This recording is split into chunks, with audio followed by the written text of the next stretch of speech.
Transportation Secretary Pete Buttigieg says his department is launching an investigation into Delta Airlines over its treatment of passengers following last week's global tech outage.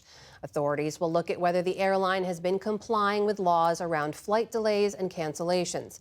Delta has canceled more than 6,600 flights since last Friday, far more than any other airline. Long lines, unclaimed bags, and stranded passengers. This is 1:15 in the morning in the Atlanta airport. As frustration and tensions run high inside Atlanta's International Airport, where some have been stuck for the last 4 days. Look around, there's bags everywhere, and there's still families just laying on the ground since Friday. So this is ridiculous. Delta Airlines, based in Atlanta, is struggling to restore service to normal, canceling another 400 flights today. That is 10 times more than the next worst performer since the outage. Yesterday, Delta accounted for nearly 2/3 of all flight cancellations worldwide. More than half of the airline's IT systems run on Microsoft, more so than other airlines, leading to issues even locating and rescheduling crews. Passengers across the country have spent days trying to reach their destinations. Communications have been very scarce. We've gotten text messages, about, updates to gate changes and, flight departures, but they've been very scarce. The app, I think, is back up to running at some degree. It's not as bad as yesterday, but it's hard to get a hold of a representative. I contacted Delta. The wait time was 12 hours to get a hold of an agent. Transportation Secretary Buttigieg said his department has received hundreds of complaints and says Delta must inform its customers that they're entitled to a refund if they choose not to travel. Delta says it's issuing transfers and travel vouchers. But the bad news isn't over yet.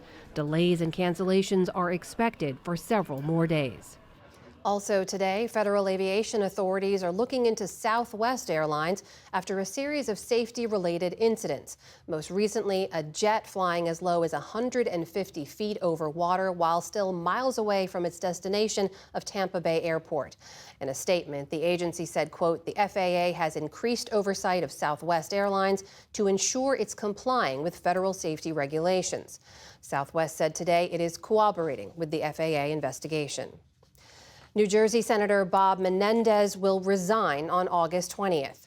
Pressure had been growing on the 70-year-old Democrat to step down after he was convicted last week on all 16 criminal counts at a federal trial in New York. Following the verdict, Menendez had remained defiant, telling reporters he would appeal, but he dodged questions about whether he would resign. New Jersey Governor Phil Murphy, also a Democrat, will select someone to serve the remainder of Menendez's term, which ends in January.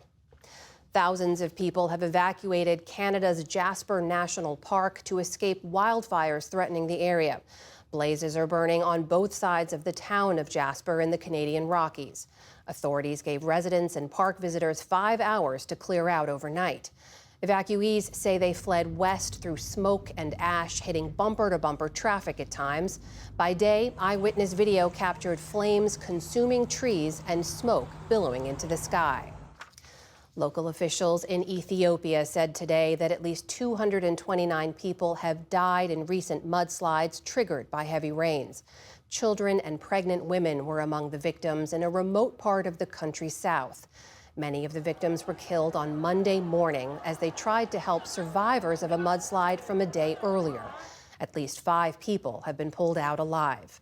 Landslides are common in the country's rainy season, which is expected to last until mid-September. Palestinian factions Hamas and Fatah have agreed to form a government together. The two groups issued a joint statement during meetings in Beijing, but they provided no details on how or when the government would be formed. Hamas and Fatah have been bitter enemies since a bloody civil war in the Gaza Strip ended in 2007. Previous agreements between the two groups have failed. Israel remains opposed to any post-war government that includes Hamas, and they swiftly denounced the agreement, as did the U.S. Hamas is a terrorist organization, something that we obviously made clear before October 7th. But when it comes to governance of Gaza at the end of the conflict, there can't be a role for a terrorist organization. Hamas has long been a terrorist organization. They have the blood of innocent civilians, both Israeli and Palestinian, on their hands. All this comes as Israeli Prime Minister Benjamin Netanyahu is visiting Washington, where he'll deliver an address to the joint session of Congress tomorrow.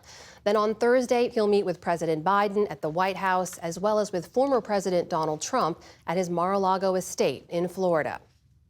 The Army has disciplined 3 reserve officers for dereliction of duty over last year's mass shooting in Maine. Last October, reservist Robert Card killed 18 people before taking his own life. In a report released today, the Army detailed multiple failures in Card's chain of command, including, quote, procedural breakdowns in Card's medical care from the military hospital to the civilian hospital where he was committed. But it cleared the Army of blame. Instead, the report recommends that the Army Reserve review and update its mental health policies and procedures. A district court judge in Iowa has ruled that the state's near-total abortion ban will take effect on Monday at 8 a.m. local time. The law, passed last year, bans abortions after 6 weeks of pregnancy. A judge had blocked it from being enforced, but the state's Supreme Court ordered last month that the hold be lifted. In response, Iowa's Republican Governor Kim Reynolds issued a statement saying, quote, today is a victory for life. On Wall Street today, stocks ended a tad lower as investors waited on earnings reports from some big tech companies. The Dow Jones Industrial Average lost more than 50 points on the day. The Nasdaq slipped 10 points, bringing it just below the 18,000-point mark. The S&P 500 also ended slightly lower. Still to come on the NewsHour, the family of another American journalist held in Russia calls for her release. And we unpack the claims that artificial intelligence could help counteract loneliness.